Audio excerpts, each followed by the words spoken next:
grateful, Mrs. Bush, that they are finally bringing civilization to this savage land. I could not agree with you more, my dear. My daddy settled this land, and I know he'll be looking down on us, pleased at how we help the natives. Yes, they've lost their land, but they've gained access to heaven.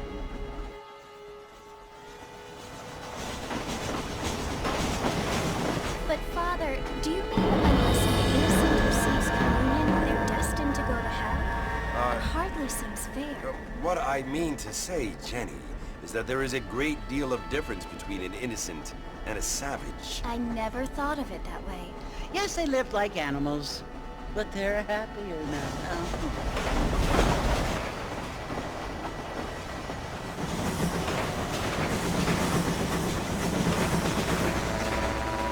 Not only do people now have motor cars, Father, but I heard that pretty soon we will be able to fly. No, only angels can fly, Jenny. No, apparently people can fly. Didn't you hear? Out in Kansas, a man even got a car to fly. I hardly think so, Jenny.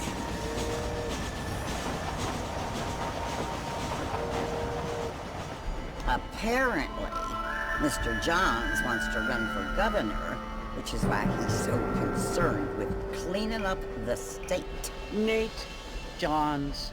Yes. His family is nothing but hillbilly trash that came here after the war. I don't want to be judgmental, but this state should not be ruled by such a disgusting family.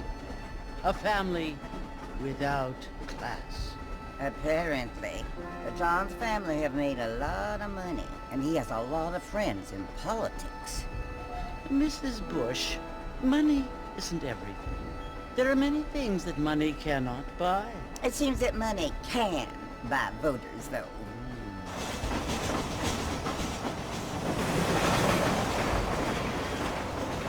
What you must remember, my dear, is that we have been brought here to spread the word. And the word and civilization, they are the same thing. They are the gifts. It is the opportunity we have, the chance to live among people who are decent and who do not kill each other, and who let you worship in peace. It's so confusing, Father. Sometimes I find it impossible to make the distinction between a loving act and a hateful one. I mean, they often seem to be the same thing. Yes, Jenny, it is confusing. But you only have to ask me if you need help. Indeed. Well, here we are, Mrs. Bush. Armadillo.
Must be John Marston. Sometimes.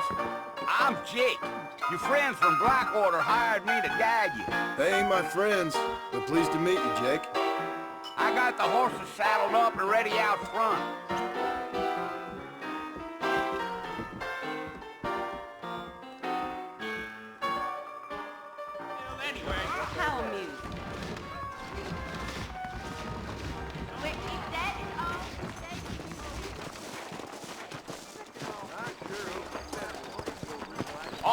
ready, Mr. Marston. Let's get.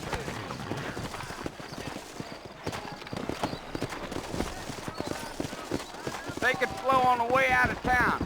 No need to kick up a lot of dust. Much obliged.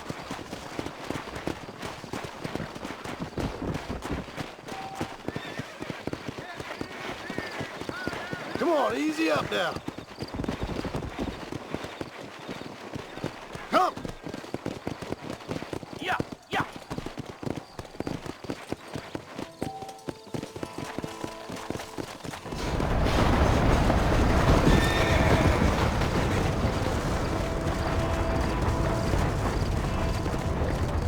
So it's Fort Mercy you want to visit?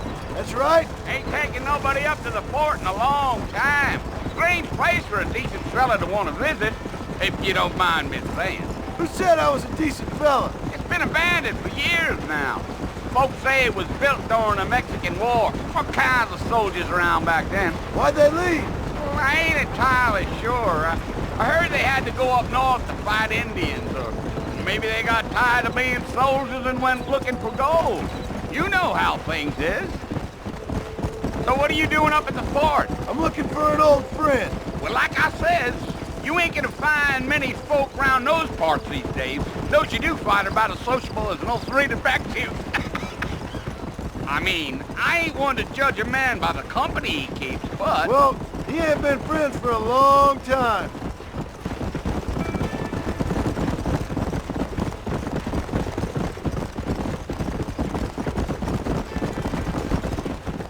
Are you planning on spending any time in Armadillo, Mr. Marston? I doubt it.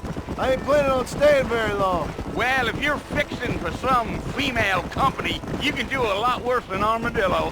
Fine as cream gravy they are. Not like Steve's Landers. Dang, those girls ain't even fit for a drinking man to hole up with. I'm a married man, I'm afraid. Ain't we all?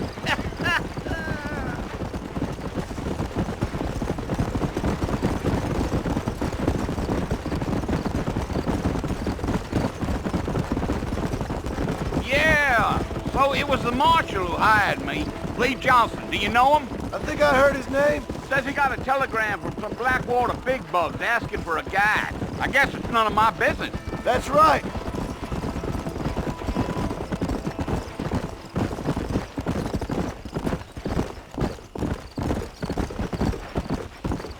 You ain't very talkative, are you? Nope. I'm just chewing the dog, mister. It's how I am.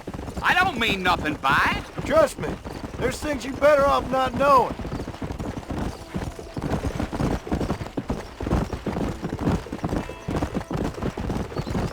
I'll tell you, Mr. Marston, those coyotes eat better than I do. Not far now, Mr. Marston. The fort's just over this hill.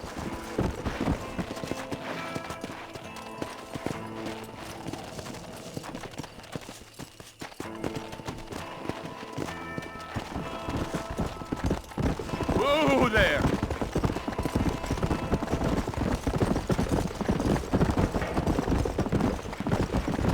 Whoa. Listen, mister.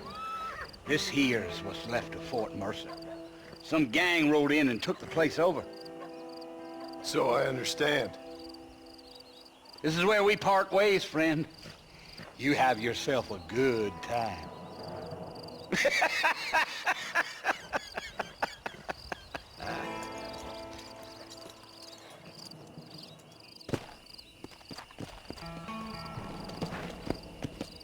Yeah.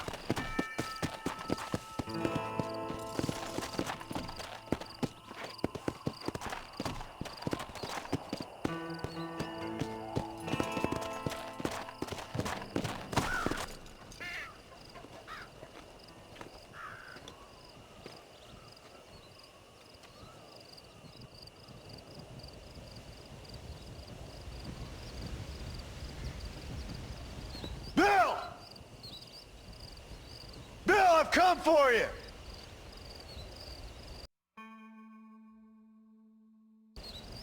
Bill Williamson! Come out here right now! Go away now, John. Don't make me kill you. Nobody needs to kill anyone, Bill. You must think I was born yesterday. You always did think I was an idiot. That ain't fair, Bill. You were as my brother. I've come to try to save you. Oh. Do I look like I need saving? Bill, please. They want to kill us all. I can help you. Well, you never tried to save me before. You only seemed to save yourself. Bill, I implore you think about this. You implore me? You implore me. You always were one for fancy words. Oh. Well, things are different now, John. Now I'm in charge! No more Dutch! And no more you. Implores. I implores you to go back and tell them to send someone just a little bit more impressive next time. Well? Oh. Poor John.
Well, you're alive. So it would seem. So, how do you feel? I don't know the polite word for it. I do. Stupid is the word we use around here. What were you doing? I was doing something stupid. Well, you'll be okay. Once you didn't die, the doctor said you'd be fine. He got the bullets out a couple days ago. Good. It cost us $15. I'm sorry, madam. Should have left me there to die. Did you want to die? I mean, was that it? Was that why you went straight out to Fort Mercer and picked a fight with the worst bandit in the county? To die, Mr. Mr. Marston. John Marston. Bonnie McFarland. Miss Bonnie McFarland. Well, you may be right, Miss McFarland. I don't know. Huh. So what were you doing? Trying to give Mr. Williamson a chance. For old time's sake. You know Bill Williamson? Knew him. Long time ago. Well, what was he like? Dumb. Just like you. Thank you, miss. See my hat? I have. And, what will you do now? Now I'm gonna take my time and go after him the less kind way. Well, that sounds very fun, Mr. Marston. Quite heroic, just like in those penny dreadfuls my brother used to read. Meanwhile, if you'll excuse me, I've got a ranch to run. Of course, if you're feeling better, why not take a ride with me later? Help me patrol the perimeter. You can earn back some of that money we wasted on doctor's bills. Of course. And thank you. For saving my life, I mean. Next time, Mr. Marston, I strongly recommend you don't try to lose it quite so earnestly. I'll bear that in mind. How nice to see you. How are you?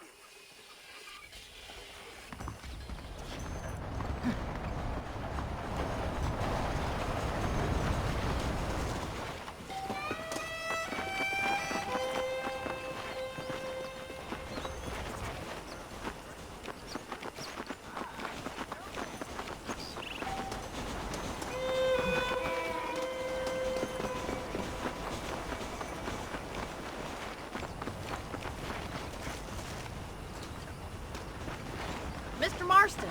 Back in the land of the living, I see. Figured it's about time I started paying back that $15. I sure can use an extra pair of hands around here. Let's see if we can get you back in the saddle.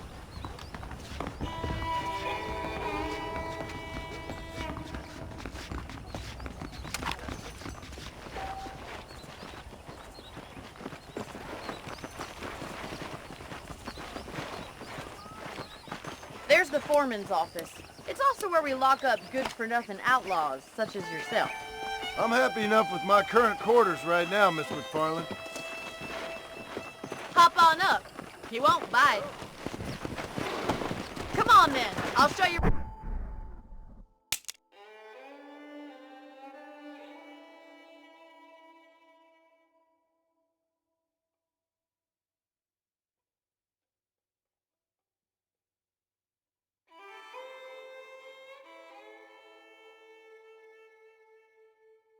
Around the property.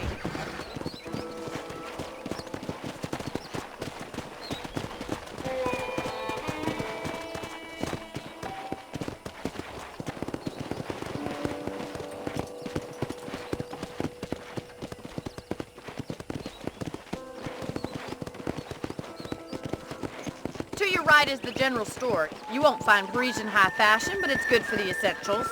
Very convenient. I don't think I've ever seen a ranch with its own store before.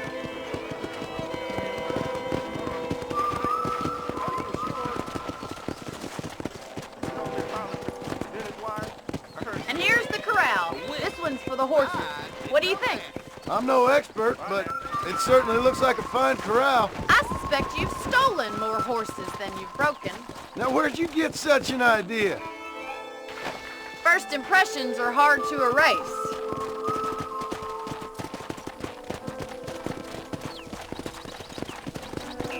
That's the train station. Things sure have changed since the line finally got finished, bringing in all sorts of new folk like yourself. Is that such a bad thing? Change is only good when it makes things better.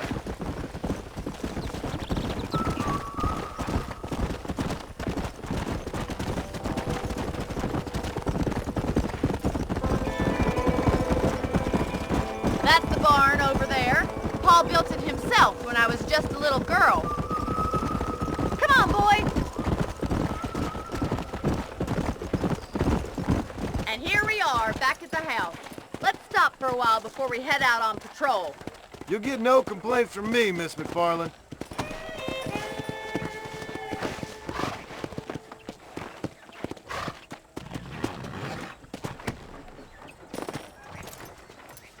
What are you waiting for? Come on, I don't bite.